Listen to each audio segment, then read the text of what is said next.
suci kota Mekah.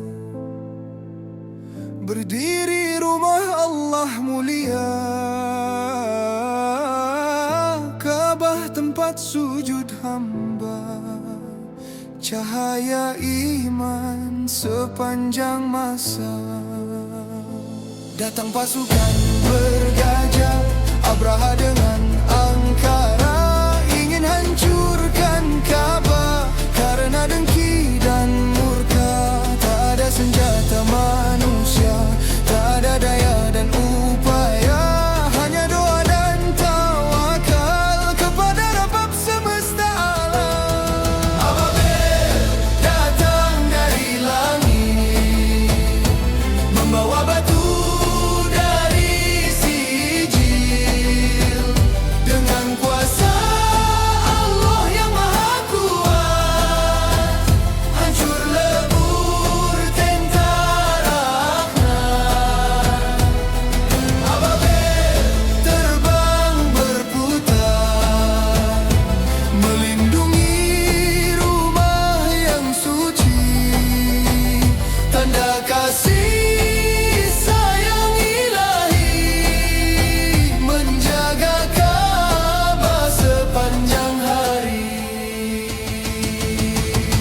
Langit pun jadi saksi ketika burung-burung itu datang berbondong tanpa henti, mengikuti perintah Sang Pencipta. Batu kecil di paruhnya, namun berat kuasanya, menjadi azab bagi mereka yang mampu melawan. Tiada yang bisa menghalangi bila Allah telah berkehendak. Yang zalim pasti binasa, yang hak pastikan berjaya. Ababil datang dari langit, membawa batu dari Sijil. Dengan kuasa Allah yang maha kuat, hancur lebur tentara laknat.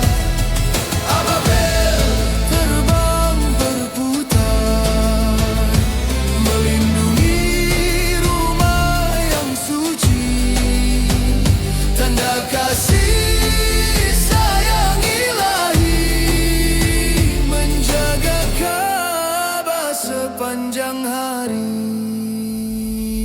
Wahai hati, ambillah hikmah dari kisah yang mulia. Jangan sombong di dunia, semua milik Allah semata. Bila kita menjaga iman, Allah jaga kehidupan. Seperti Ka'bah dijaganya oleh Ababil utusannya.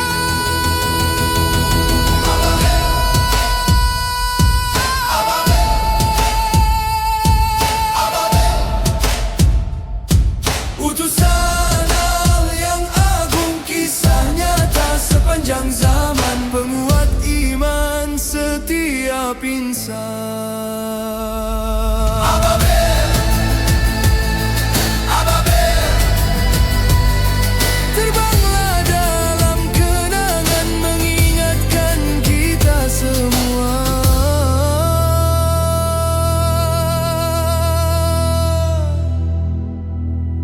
akan kuasa